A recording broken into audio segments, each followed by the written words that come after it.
Dengan menggunakan satu kendaraan bus dan satu unit mobil komando, puluhan pemuda yang mengatasnamakan kelompok massa generasi muda Kesatuan Perjuangan Republik Indonesia atau Garuda KPPRI Cabang Kabupaten Bogor mendatangi kantor Bupati Bogor untuk menuntut agar Komisi Pemberantasan Korupsi atau KPK dibubarkan. Dalam aksinya, puluhan pemuda dan pemudi tersebut membawa spanduk besar bertuliskan "Bubarkan KPK". Setelah puas menyuarakan orasinya, para demonstran membubarkan diri dengan tertib.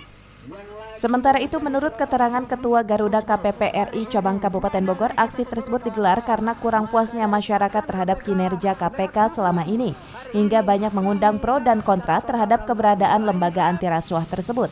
Bahkan ada yang sampai melemahkannya karena diduga telah ditunggangi kepentingan politik dan penguasa. Dan juga dalam pengusutan kasus korupsi dinilai tebang pilih karena hanya mengusut kasus-kasus kecil, sedangkan kasus raksasa dinilai hanya menyentuh level pelaku minor.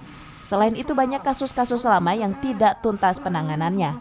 Itu banyak teman-teman kita mahasiswa yang berteriak di Jakarta.